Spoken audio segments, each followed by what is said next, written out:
How do we love God? How do you love an invisible God? How do you love God who is Spirit? Kamakailan po ay may nag-email sa inyong lingkod ang tanong, how do we worship God in spirit and in truth? Kung yun pala ang gusto niya, parang katulad din ng paano mo iibigin ang Diyos ngayon. Sabi po sa Mark 12:28 na ang Panginoon ay tinatanong, of all the commandments, which is the most important? Mark 12:29-30, the most important one, answered Jesus, is this. Hear, O Israel, the Lord our God, the Lord is one. Love the Lord your God with all your heart, and with all your soul, and with all your mind, and with all your strength. How can that be accomplished? Parang madaling sabihin, pero paano mo iibigin ang Diyos with all your heart, and with all your mind, and with all your soul, ay hindi mo siya nakikita, hindi mo naman siya pwedeng abutan ng kape, hindi mo siya pwedeng paglingkuran dahil wala naman siyang kailangan, hindi mo siya pwedeng alagaan dahil wala naman siyang sakit. But how do you love God? Today we're going to look at a sure way to love God. Isang siguradong paraan para ibigin ng Diyos. Mangusap po kayo sa amin, aming Diyos. Pagaanin niyo po ang aming damdamin kung may kabigatan. Turuan niyo po kami magpatawad sa aming kapwa kung meron kaming hinanakit.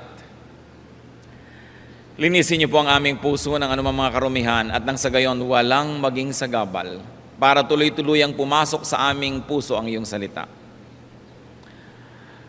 Turuan mo kami, Panginoon, na makinig, magpakumbaba. Ipatawad mo po ang mga kasalanan namin at nawa magsalita kayong may kapangyarihan. Nawa bawat salita mo, Panginoon, na para sa amin ay maunawaan namin at maipamuhay. Kayo po ang hinihiling namin maging tagapagsalita. We are your people, the sheep of your pasture. You are our Lord, our God, our teacher. Bless us, O God. Glorify your name and help us to become more and more like your Son, Jesus. Teach us to listen well. In the name of Jesus, we reject all lies and falsehood and we seek the capacity to understand right from wrong. Give us discernment, O God, so we may hear your voice and obey you. We ask to be protected from all works of evil in our hearts, in our minds, in our midst, that you may protect us from falsehood, and that you may protect us, O God, from all malicious plans of evil men and evil spirits. Allow us to enjoy peace in your presence, and may your light shine upon us. Teach us, Father. In the name of Jesus, your Son, we pray. Amen. What is a sure way to love God? Napag-usapan na po natin, tinanong ang Panginoon, ano bang pinakamahalagang utos? Sabi niya, ito, mahalin mo ang Diyos ng lahat-lahat. And Mark 12:31, the second is this. Dahil dalawa ang ibinigay ng Panginoon na pinakamahalaga na utos, love your neighbor as yourself. There is no commandment greater than these. Napakalinaw po ng itinabi ng Panginoon that the Lord put love for God and for fellow men on two sides of the same coin. As if preempting the question, how can God be loved? Dahil ang una pong tanong ay sinabi niya, mahalin mo ang Diyos. At bago pa nakapagtanong ang taong, paano naman mamahalin ng Diyos? Sabi niya, mahalin mo ang iyong kapwa tulad ng pagmamahal mo sa iyong sarili. How to love God then?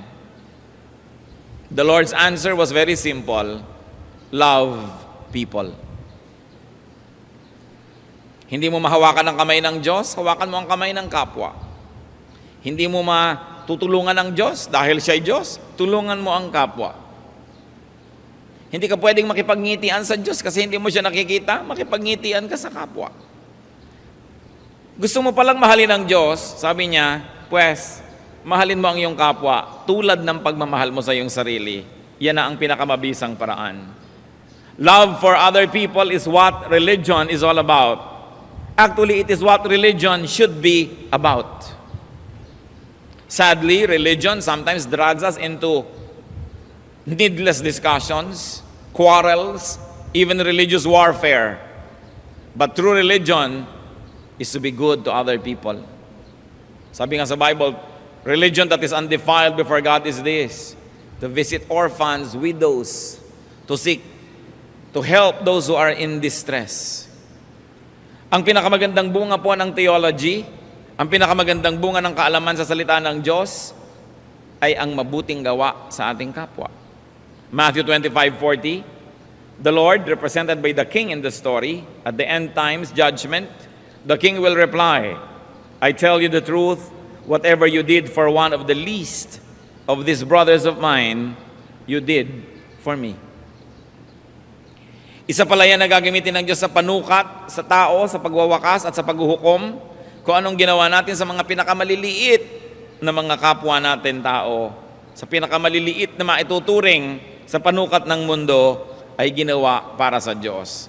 So wala na tayong problema kung paano mamahalin ng Diyos. Sabi niya, mahalin mo ang iyong kapwa tulad ng iyong sarili. How are we to love people? The Lord said, love them as you love yourself.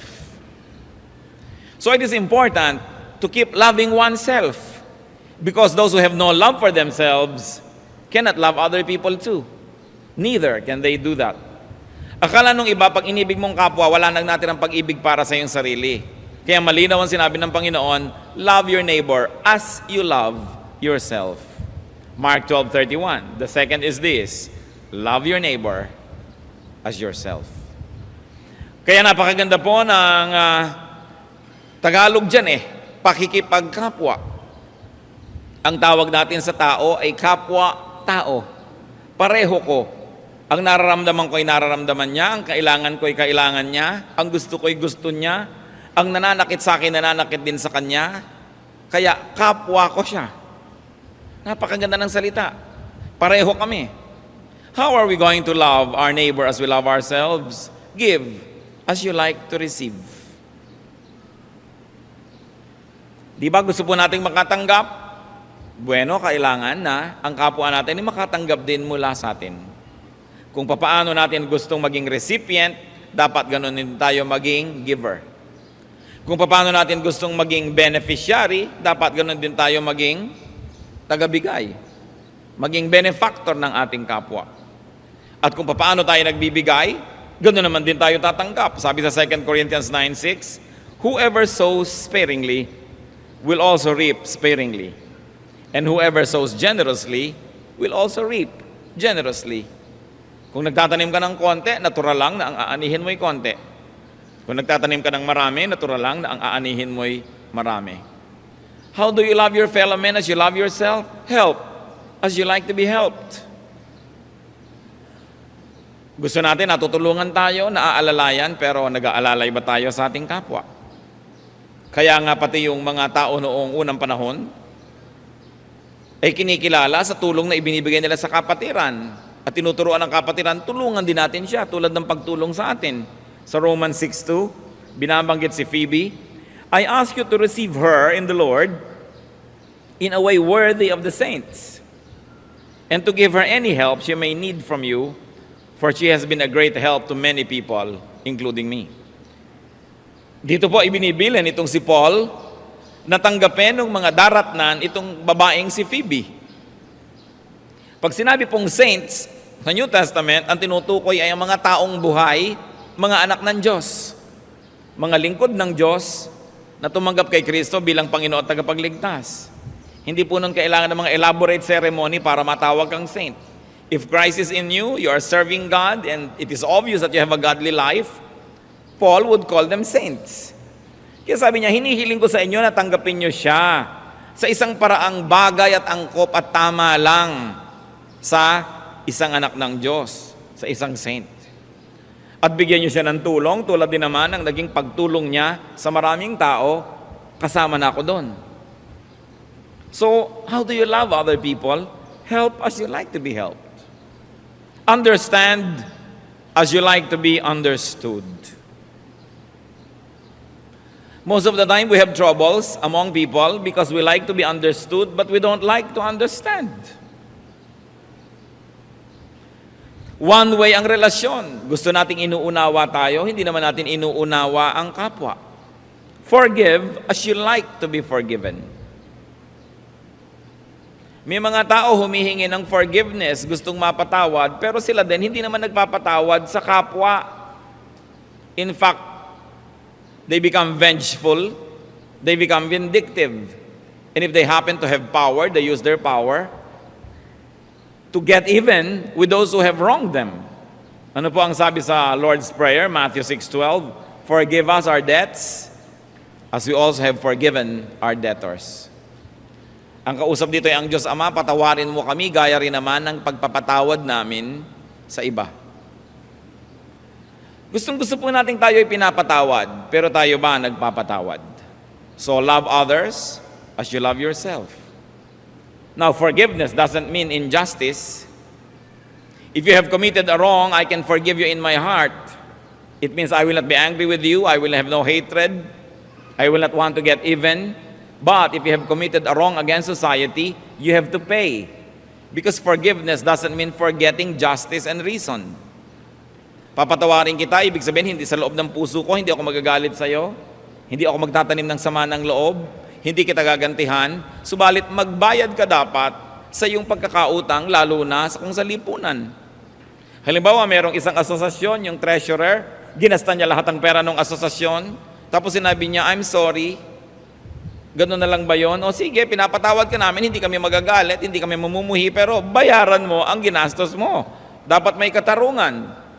Ang paghingi ng patawad ay may kakambal na pagsunod sa katarungan, sa katuwiran, at sa tama.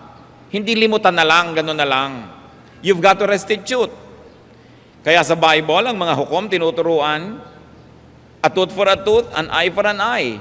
Hindi po para sa mga ordinaryong tao yun na nagalit, na tinanggalan kanya ng isang mata, tatanggalan mo rin siya. Tinaga kanya, tatagain mo rin. Ito po yung utos sa mga hukom. Ibig sabihin, kung ito yung inutang nitong taong to, ito ang kanyang atraso, dapat bilang hukom ang ibibigay mo sa kanya at ipapataw mo sa kanyang parusa, katumbas ng kanyang kasalanan. Ngayon, yung mga tao na napagkamalian, tinuturuan, o sige, magpatawad ka, huwag ka na magtanim ng galit, pero kailangan may hustisya. Because God is a God of justice. Kaya tayo po, may mga kasalanan, di ba? Bakit tayo napatawad? Kalimutan na lang ba? Hindi. Nagbayad si Jesus. Kaya ang ating utang na bura, kasi binayaran ni Jesus. Nagbayad. Ngayon, kung walang magbabayad para sa'yo, dapat ikaw magbayad nun. Kaya ang taong wala si Jesus sa kanyang buhay, hindi nagpapaligtas kay Jesus, wala siyang tagapagligtas, sarili lang niya. At kaya ba niyang iligtas ang kanyang sarili? Laging may bayad. Yan ang nire-require ng Diyos. In-exempt tayo sa bayad ng kasalanan, pero binayaran pa rin, anak ng Diyos ang nagbayad. Ganun kahalaga ang pagbabayad. Sana sasabihin na lang ni Jesus, o sige, patawarin na ang lahat. Kalimutan na lang. Pero hindi ganun ang Diyos eh. Dapat may bayad. Ang ginawa na lang ng Diyos para tayo mailigtas, siya ang nagbayad. So kung may utang ka di mo binayaran ng magulang mo, edi bayad na. Pero kailangang bayaran ang utang. Iba yung pinapatawad sa loob ng puso, iba yung exempted ka na sa consequence of what you did. So it's important. You forgive as you want to be forgiven. And also, you respect as you like to be respected. Gustong-gusto natin, pag nagsasalita tayo, makikinig ang tao, pero pag nagsasalita sila, nakikinig ba tayo? Gustong-gusto natin, sinusunod tayo ng mga nasa ilalim sa atin at ating mga nasasakupan, pero masunurin ba tayo doon sa nakakataas sa atin? Kaya sabi, love others as you love yourself. Hindi na hiningi ni Lord na love others and forget about yourself. Sinabi niya, sige, go on loving yourself, it's all right. Just don't forget to love others the same way you love yourself. And comfort as you like to be comforted. Lahat po ng nakakatanggap ng pag-aalo, pagpapalakas ng loob, paghimas ng Panginoon, sa ating paglakas, ay meron naman tayong tungkulin na gawin yon sa ibang mahihina. 2 Corinthians 1:4, God comforts us in all our troubles, so that we can comfort those in any trouble with the comfort we ourselves have received from God. Pinagiginhawa tayo ng Panginoon upang ang kaginhawahang natatamasa natin mula sa Kanya ay maipadama natin sa iba na nangangailangan din ng ganong ginhawa. So, kung anong tinatanggap natin sa Diyos, ganon dapat ang ginagawa natin at ibinibigay sa tao. Kung anong gusto nating tanggapin mula sa Diyos, ganun dapat ang handa nating ibigay sa tao. At kung yun ang ibinibigay natin sa tao, ihanda din natin ang sarili, yun din ang ating tatanggapin. Accommodate as you like to be accommodated. Sasabihin natin, napakasimple naman itong mga ideya na to. Ito pong mga simple ang nalilimutan. Kuminsan humuhusay ang tao sa theology, nagkakaroon ng mga doctorate, gumagaling sa Greek, Hebrew, kung ano-ano pa, pero wala namang love for their fellow men. Para ano yun? Sabi ng Panginoon, ito ang pinakamahalagang utos. Mahalin mo ang Diyos at ang iyong kapwa. Kung hindi mo maintindihan kung paano mamahalin ang Diyos, mahalin mong iyong kapwa, minahal mo na rin ang Diyos. Tayong mga magulang, di po ba't pag may nagmamalasakit at nagmamahal sa ating anak, ay tinatanaw na nating tayo na ang nakakautang na loob nun. Kasi ginagawa sa ating anak eh. At ang lahat ng tao ay nilikha ng Diyos. Mahal niya ang lahat ng tao. Kaya ano man ang paggawa ng mabuti sa tao, hindi yun nililimot ng Diyos. Kumain ka sa isang restaurant, kayong mag-anak, ang sarap-sarap ng kinain ninyo, ay bay mag-tip ka naman na malaki-laki. Hindi lang yung mga barya-barya. It's your way of telling the waiter who served na, pag uwi mo, itong tip ko, gamitin mo naman at i-blow out mo naman ang sarili mong pamilya, kumain naman kayo. Siguro hindi sa ganitong kamahal na restaurant, pero kahit saan man lang, makapunta rin kayo. O kung may mga 5 tulad ko na nagbigay sa ng tip, ay dadala mo na rin ang iyong pamilya at magkakaroon na rin kayo ng ganitong klaseng kasiyahan. Kasi mahal mo ang iyong kapwa. Nung minsan, ang inyo pong lingkod ay nasa Mindanao at mayroong mga bata na nagsashine ng sapatos sa mga bus stations. I was visiting our missions in Mindanao at may mga kasama akong kapatiran. Meron pong isang bata na nag-shine ng sapatos ko na hindi ko naman kailangan shinein yun at madudumihan din uli, pero sige na nga na magkaroon ka ng hanap buhay, shinein mo. Bulong ng bulong po sa atin yung mga kasama natin, mga taga roon. 5 piso lang yan, 5 piso. 5 piso. Sabi niya, siyempre, 5 piso. Ngayon, nung binigyan ko yung bata ng 100, tapos ang kwento, but it was only many years later na sinabi sa akin nung isang nakakita, alam niyo po, Pastor, nung binigyan niyo ng 100 yung bata, offended na offended ako. Ang feeling ko, nagtatapong kayong pera. Kapastor-pastor niyo pa naman. Pero ngayon, sinasabi ko na sa inyo kasi ngayon ko lang naunawaan. Sabi ko, paano ko pwedeng itapon ng pera na ibinigay mo sa isang batang mahirap? Paano matatapon yon? Paano matatapon ng pera na ibinigay mo sa isang waiter na alam mong baka minimum wage o trainee? Na ang anak noon, asawa, walang inabangan sa pag-uwi niya, kundi nakatip ka ba? Paano maitatapon ang isang perang ibinibigay mo sa isang maralita? Sa isang nangangailangan? At sa palagay nyo, hindi malulugod ang Diyos na nagbibigay kang ganon? Hindi pagtatapon ang pagbibigay lalo sa mga maralita. Lalo pa nga at pinagtatrabahuhan nila. Sometimes you have to agonize if you're going to give to the needy or the deserving. Kumisa, nag-iisip din ako noon, will I give to the needy or to the deserving? Ngayon, para huwag ka na lang malito, as the Lord enables you, bigyan mo na lang pareho. Pero ang mahalaga, isipin mo kung ikaw yun. Gusto mo makatanggap ng barya-barya? Gusto mo bang labandera ka? Ang usapan ninyo, 200 o 250 o kung magkano man a day. Pero talaga naman kahit lahat ng nakakabit na kortina hanggang tricycle at jeep, itatanggalin pa para talagang malaban mo lahat at nang talagang sumuka ka ng dugo bago mo kitain ng 250. Gusto mong gawin sa labandera mo yun, ilabas yung lahat, dali, para sulit na. Baligtarin mo, kung ikaw yung labandera, matutuwa ka ba isang bunton itong lalaban mo na to for 250? O matutuwa ka ba na 250 ang usapan, biglang ginawang 300, biglang ginawang 400? Ipaghihirap nyo ba yon? Pero kung minsan sa ating kapwa, lalo't nagigipit, napakalaking halaga, napakalaking bagay. Ito po ang gustong-gusto kong makita sa mga Kristiyano. Na kahit hindi tayo mayaman, tayo palabigay. Tayo galante. Kasi hindi pwedeng matapon. Kita yun ng Diyos at napupunta sa mga nangangailangan. Hindi yung kulang na lang talaga, pigain mo yung dugo ng gumagawa para isulit mo hanggang kahuli-hulihang sentimo ng ibabayad mo sa Kanya. Mano ba namang minsan na ang labandera mo, 2:00 pa lang ng hapon, tapos na dahil konti lang pinalaban mo. Kailangan ba talaga hanggang hindi lumulubog ang araw, hindi siya makatayo dyan sa labahan? Kailangan bang laging pigain ang kapwa? We can be kinder, we can be nicer, if we like to love God. Mano ba naman nadagdagan ng sweldo ng ating mga kasama sa bahay? Kung kaya nyo naman. Kung hindi nyo kayang lagi, paminsan-minsan dagdagan. Kung may iaabot tayo. Ito ang nais makita ng Diyos sa mga relihiyoso. Pag-ibig sa kapwa. Pagtulong. Kahit hindi inaasahan at hindi kailangan. Very importantly, you want to love God? Talk about others as you would like to be talked about. At isa ito sa mga isang bagay na katakataka sa inyong lingkod at marahil sa inyo man katakataka. Bakit merong mga Kristiyano na sa publiko, proper na proper, ayos na ayos, polite na polite, but among themselves, they don't respect other people when they talk about them. Walang galang, hindi na isinasaalang-alang yung dangal ng pinag-uusapan. Kuminsan hindi iginagalang kahit mga kapwa manggagawa at kahit nakakataas sa kanila, kahit pastor kung pag-usapan. Nalilimutan, parang isa lamang na palabas ang pagiging makadiyos pagka nasa entablado at kaharap ng maraming tao, hallelujah, hallelujah, hallelujah. Pagkatapos pag nasa likod na ay kung ano-ano na lumalabas sa bibig.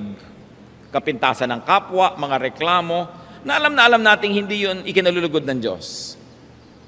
Kuminsan worship leader, song leader, tapos ang lalabas sa bibig later on, mga kapintasan, mga reklamo tungkol sa kapwa. Talk about others as you like to be talked about. Sabi ni Lord, love others as you love yourself. And then obey as you like to be obeyed. Many people have problems with this. They like all their subordinates to be very obedient, but they are not obedient to their superiors. Ephesians 6:5-9, obey your earthly masters with respect and fear, and with sincerity of heart, just as you would obey Christ. And masters, treat your slaves in the same way. You cannot be a good leader if you are not a good follower first. You cannot be a good leader if you are focused on making a personal kingdom. What is leadership? Leadership is trust from God. Leadership is a responsibility. Inilalagay sa iyo ng Diyos ang mga taong nasa iyong ilalim ng iyong administrasyon, ng iyong pangunguna, para mo arugain, para alagaan, para turuan, tulungan, hindi para sila pagsamantalahan, hindi para sila gamitin lang pampataba ng iyong puso. So value people as you like to be valued. Romans 12:10, honor one another. The problem with many people is that they honor themselves and not honor other people. Kaya sabi ng Panginoon sa Luke 3:31, do to others as you would have them do to you. Kung anong nais mong gawin sa iyong kapwa, yun ang gawin mo muna sa kanila. Kaya kung minsan, sabi ng iba, the greatest revenge is when there is a role reversal. Ang pinakamaganda daw revenge ng father sa kanyang son is when the son becomes a father already. Ayan, nakaganti na ako sa iyo, magulang ka na rin. When the student becomes a teacher, and there are students who are as he was, yun ang ganti. When the subordinate becomes a superior, when the employee becomes the employer, when the follower becomes the leader, that becomes justice. Ayan, mararamdaman mo ngayon ang hirap. Alam nyo, ang aking pangarap, lahat ng tao maging pastor, nang makaganti-ganti naman ako. Nang maramdaman ninyo ang hapdi at hirap. Akala lang nung iba, naku, sarap naman, lagi kang nasa presidential table, inaabutan ng atis, binibigyan-bigyan ng mga maligasgas kung minsan pag kinakamayang kami, nakaipit na kung ano. Yun lang ang nakikita ng iba. Kaya sabi ko, nawa lahat ng tao maging pastor kahit malang 6 na buwan. Nang malaman nila, kuminsan sa ibang mga organisasyon, makikita mo yung mga associate, yung mga assistant, Sinusuwag yung leader nila, gusto nilang sila yung maging tunay na leader. Sabi ko, naku, sana na nga ay matuloy at maging leader kayo at nang malaman nyo ang hirap. At nang malaman ninyo kung papaano yung ginugusto nyo mangyari sa buhay ninyo. Because leadership can only really come from God. Talagang tatawagin katuutusan ka. Kapag ikaw ang naghahanap ng sarili mong leadership, we should be suspicious. Because you probably only want a personal empire. Yung nasa isang organisasyon ka na, gusto mo pang hiwalay para ikaw na ang masunod at ikaw makapangyari. Ang nakikita mo lang siguro, yung perks. You don't see the difficulty. I will always be suspicious of people who like to be leaders. Because genuine leaders are dragged, pulled, persuaded, sometimes forced by heaven to assume leadership. Pero yung laging gusto ko mag-lead, baka may hidden agenda. Walang matinong tao na gusto maging leader. Dahil alam nyo, ang hirap nun. When you live in a glass house, when you have to please everybody. Kaya makikita po natin, if you are not a top leader, be submissive. So that when God gives you probably what you desire to be the top leader, then yung itinanim mo maganda. Then ang aanihin mo maganda. Pero pag ang itinanim mo ay hindi maganda, yun din ang iyong aanihin. Mahalin ang tao tulad ng gusto mong mahalin ka. Itrato mo sila tulad ng gusto mong trato sa iyo, sapagkat babalik at babalik yan. Dapat umasenso ang lahat para umaunawaan yung dating nakakataas sa kanila, para maunawaan nilang ibig sabihin ng pagiging mataas, na hindi pala yun kanais-nais. Because to whom much is given, much is required. Kaya mahalaga po ang mga tao makalabas sa ignorance. What is ignorance? For me, ignorance is nothing but not understanding others. Ang ignoranting tao ay yung limitado ang karanasan, hindi niya tuloy kayang unawain ang kanyang kapwa. Kaya pag ignorante ang isang tao, ano nangyayari? Nagiging judgmental. Makitid ang isip. Palapintas, palareklamo, kasi hindi niya nauunawaan ang hirap na dinaranas ng iba.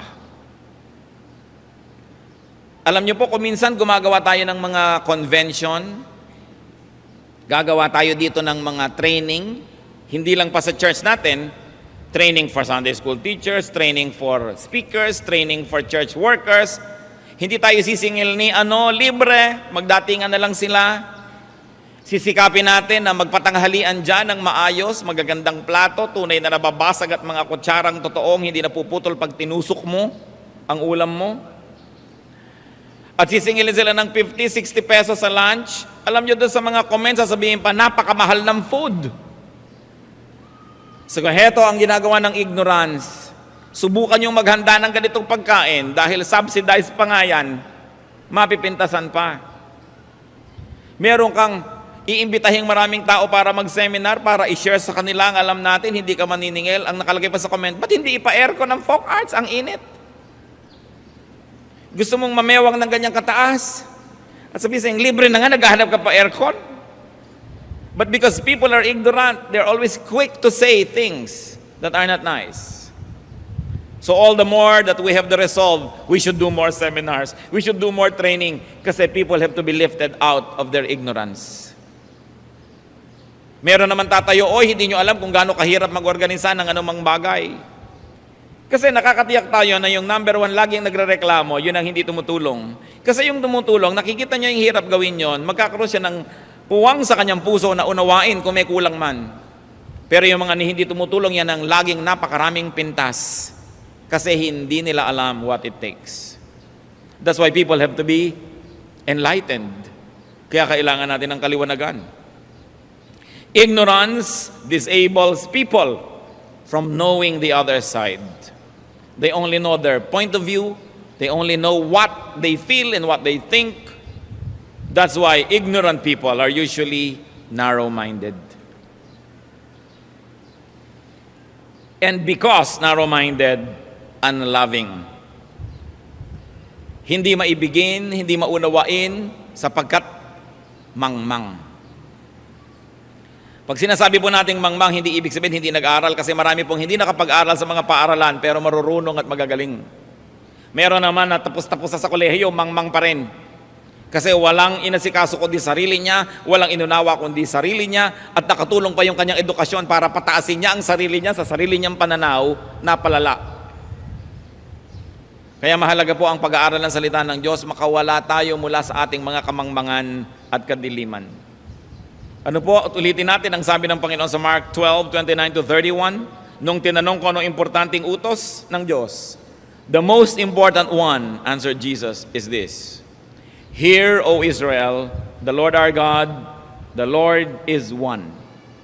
Love the Lord your God with all your heart, and with all your soul, and with all your mind, and with all your strength.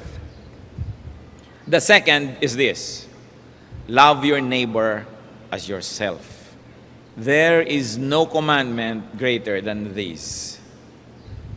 Ang Panginoon na nagsalita, ito ang pinakadakilang utos. Wala nang mas dakila pa. So the greatest commandment is not against sin. It is not negative. It is not do not. Hindi siya sabing do not, hindi yon.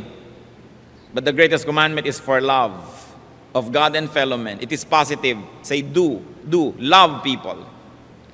1 Peter 4:8, above all, love each other deeply, because love covers over a multitude of sins. So love, and you will cover grave shortcomings and sins. So love for God, meaning love for fellow men, is the greatest.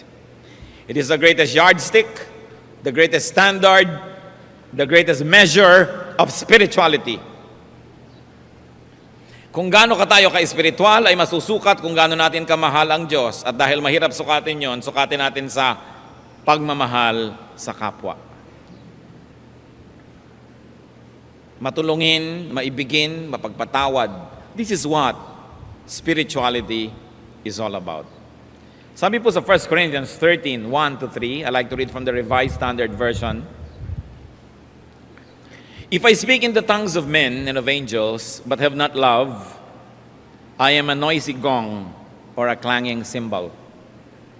And if I have prophetic powers and understand all mysteries and all knowledge, and if I have all faith, so as to remove mountains, but have not love, I am nothing. If I give away all I have, and if I deliver my body to be burned, but have not love, I gain nothing. Kung wala daw pag-ibig, baliwala kahit you can speak in tongues or a representation of spiritual gifts. Kahit marami kang spiritual gifts, yung mga kakaibang gifts, baliwala if you have no love. Without love, prophecy and knowledge is nothing, representing all intellectual pursuits. Yung isa, yung spiritual na mahirap sukatin sa karunungan, yung isa naman prophecy and knowledge. At sabi, if I have all faith as to remove mountains, so talking about hyper faith, kaya ng faith mo na magawa ang lahat ng bagay pero wala ka pa rin pag-ibig, baliwala. And if I gave away all I had, even if I had charity, to the point of allowing my body to be burned as a sacrifice for others, sacrifice, it means nothing if you don't have love. So without love, spiritual, intellectual faith and gifts, faith, charity, and sacrifice mean nothing. And you should take note that these things are what's important to many religions. Speaking in tongues or spiritual gifts, prophecy, knowledge, intellectual pursuits, faith, prayer, charity and good works, sacrifice, pag-aayuno, pagpapasakit. Sabi, walang kwenta ito kung walang pag-ibig. And let's continue 1 Corinthians 13:4-7. Love is patient and kind. Love is not jealous or boastful. It is not arrogant or rude. Love does not insist on its own way. It is not irritable or resentful. It does not rejoice at wrong, but rejoices in the right. Love bears all things, believes all things, hopes all things, endures all things. Ito yung pag-ibig na hinahanap sa atin. Hindi makasarili, mabuti, mabait, hindi mag-inggitin, hindi mapanibaguin, hindi mayabang, hindi mapagmataas, hindi iginigiit ang sariling kagustuhan, hindi madaling magalit, mapagpakumbaba. Ipinagbubunyi ang kabutihan, ipinagbubunyi ang tagumpay ng iba. Nagtitiis, nananalig, umaasa, nagpapakasakit. Very basic. But we really should all go back to basics. Lalo't nakakalimot tayo. Sometimes our concept of our faith becomes so sophisticated that we discuss so many theological and high-sounding terms. But at the end of the day, God will measure us through our love. Very especially, love for others. 1 Corinthians 13:11, when I was a child, I spoke like a child. I thought like a child. I reasoned like a child. When I became a man, I gave up childish ways. Bakit isinunod po ito sa katuroan ko sa pag-ibig? Sapagkat ang bata ay maibigin sa sarili. Gusto ko ng gatas, kala hindi ako titigil ng kaiiyak hanggang di ko nakukuha yan. Kaya may mga karanasan po tayo noon na nabalitaan ko na nung may gumuhong building dahil sa mga lindol, merong nakulong na mag-ina doon sa ilalim ng mga guho. Iyak na ng iyak ang bata dahil nauuhaw. Walang maibigay ang nanay, makikinig ba ang bata? Kasi ang bata, sarili lang niya ang naiisip niya. So ang nanay na ito ay kumuha ng isang basag na salamin at hiniwa niya ang kanyang dibdib at pinasuso niya ang kanyang anak ng kanyang sariling dugo. Nung nakakainom na yung bata, tumigil na ng kaiiyak. Dahil magulang, dahil bata. At sinasabi, nung bata ako, nag-iisip ako, kumikilos, nangangatwiran na parang bata. Pero hindi na ako bata ngayon. So titigilan ko na ang pagbabata-bataan. So sino po ang bata? Lover of self only. Sino yung mature? Those who love themselves and love others the way they love themselves. So we should mature. Hindi na tayo bata sa pananalig. Hindi na tayo bata sa edad. Dapat na tayo ngayong marunong mag-isip tungkol sa ating kapwa. So kung ikaw tong anak, alam mo naman ang mga magulang mo ay hindi naman maluwag sa buhay, huwag ka nang humingi ng ala Disneyland na debut. Matanda ka na, makisali ka na sa problema ng pamilya. Alam mo naman na hindi kayo maluwag sa buhay, ang gusto mo pa yung cellphone na pag piniga, may lumalabas pang folding bed. Kung ano-ano nang lumalabas kayo sa cellphone, hindi naman kailangan sa pagtawag. Bakit kasali pa ito? Pampamahal. Hindi tayo nagdedemand ng mga bagay na alam natin nahihirapan naman yung mga mahal natin sa buhay para ibigay. Although natutuwa sila magpakasakit para ibigay sa atin, pero hindi na tayo bata. Dapat nakikisama na tayo sa pananagutan ng mga matatanda. Ganon din sa church. Kung kayo mahigit 6 na buwan na anak ng Diyos, kasama na kayo dapat sa solusyon. Hindi na lagi na lang sino pinagsisilbihan, binabati, dadali sa silya, papaypayan, tuturuan, kakantahan, ipapanalangin. We graduate from that level. And we graduate to the level of maturity where we are now the ones na humihiwa sa ating dibdib ng salamin ng bubog para makapagpainom sa nauuhaw. We should all make it our goal to become mature and to act in a mature way. Hindi na yung konting problema lang sa church, magtatampo ka na, lalayas ka na, lilipat ka sa iba, mamaya nagtampo ka na naman doon, lalayas ka na naman, 30 taong ka nang nagpapalipat-lipat. Siyempre, walang perfect church, and when there's a perfect church, please don't join it, because the moment you join it, its perfection is destroyed. So kailangan, marunong na tayo magpasensya, may pinapalampas ka na.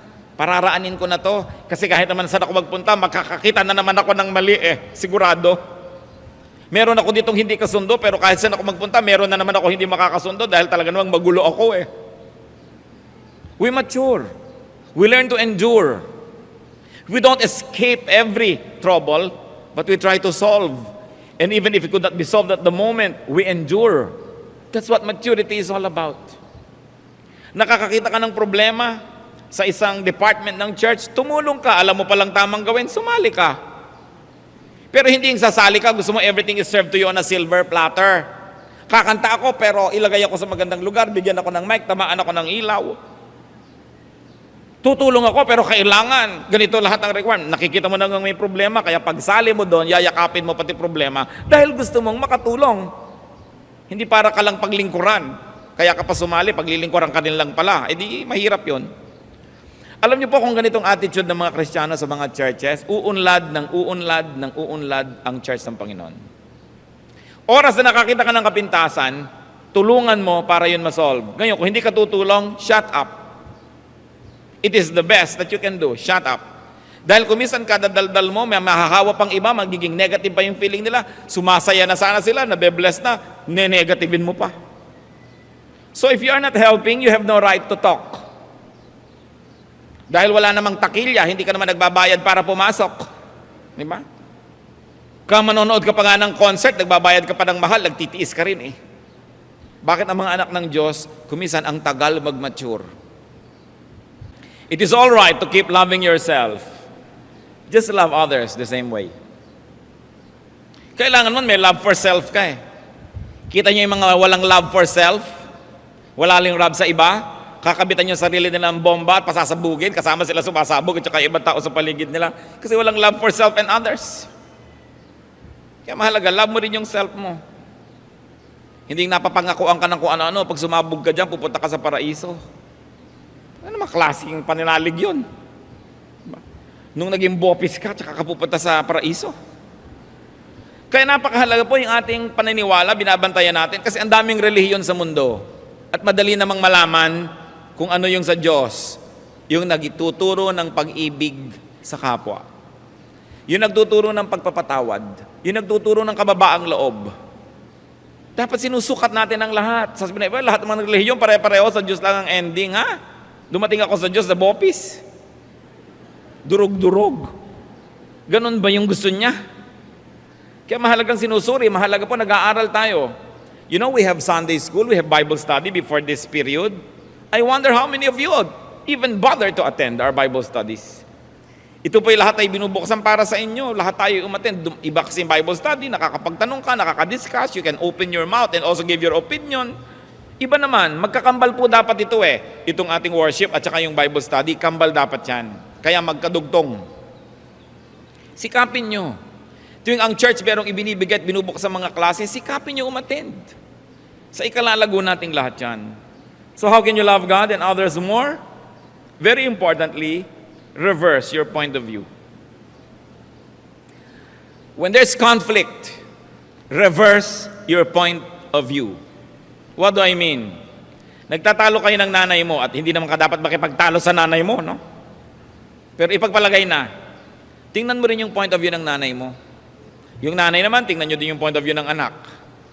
Hindi lang sariling point of view because we are no longer children, we are no longer supposed to be narrow-minded, and our mind should not be one track. Dapat two-way, papunta do't, pabalik. Think and feel as the other person would. Because that's what Jesus said, love others as you love yourself. It's the sure way to love God. To love others is the purest form of religion. No theology, no argumentation, no ceremony, no ritual can be higher than that. Why? Because Jesus said so. No commandment is higher than this. Sabi niya, love others as you love yourself. Aming Diyos, kami po yung napasusuri. Gusto po naming makita ang sarili namin kung paano nyo kami nakikita ngayon. Sa mga may asawa rito, ipakita nyo, Panginoon, minamahal ba nila ang kanilang asawa kung paano nila kamahalan sarili? Sa mga magulang at anak, sa magkakapatid, sa magkakasama sa bahay, sa trabaho, sa ministry, nangyayari po ba ito? Are we submitting ourselves to the highest commandment of all, which is to love God and to love others as we love ourselves? Ano, Panginoon, ang aming mga pagiging makasarili? Ipakita niyo po sa amin ang aming pagiging makitid, pagiging sobrang manipis at maramdamin, ang pagiging self-righteous. Ipakita niyo, Lord, kung meron po kaming unhealthy level of expectation for ourselves. Kung kami merong mga wrong sense of entitlement, na laging iniisip namin kami entitled to this and to that at ang iba hindi. Make us sensitive, O God. Teach us to deserve before we desire. At kung meron ka nakikita sa amin, Panginoong, masyadong matataas ang mga pagtingin sa sarili, ipakita mo sa amin ng aming track record kung may karapatan nga ba kaming taasan ang pagtingin sa sarili. Ipakita mo sa amin, Panginoon, kung ano talaga kami sa inyong pananaw. Mga kapatid, magpasuri tayo sa Panginoon. Lalong-lalo sa mga may asawa, may magulang, may anak, may kapatid, may katrabaho. Tanungin natin ating sarili, are we loving them enough? Are we loving them as God wants us to love them? Are we loving people as we love ourselves? At kung meron tayong excessive love for self, self-centeredness, conceit, isuko yan sa Panginoon ngayon. Hindi mainam na patuloy na alagaan sa ating puso ang sobrang pagmamalaki, ang malaking pagtingin sa sarili. Buksan mo ang aming puso, Panginoon. Ipakita mo ang aming mga kabulagan, mga pagkukulang namin sa pag-ibig sa aming kapwa. Ituro mo sa amin, Lord, kung paano kami magpupuno sa aming mga kulang sa aming dapat mahalin. At kung paano namin dapat bawasan ang kuminsay sobrang pag-ibig sa sarili. Ang napakataas na pagtingin sa sarili. Kausapin niyo po kaming lahat. Lord, we want to obey your highest command, to love you and to love others as we love ourselves. Teach us, enlighten us. Magbulay-bulay tayo mga kapatid sa presensya ng Diyos. Hingin natin ang kanyang kaliwanagan. Kung may dapat tayo ihingi ng tawad, ihingi natin. Kung meron tayong dapat na pagtakpan at punan ng mga kulang, gawin natin habang meron tayong hininga. At payagan din natin ang iba na mahalin tayo. Tumanggap din tayo ng kanilang pag-ibig. Be alone with God and let the Spirit of God minister to each one for a while.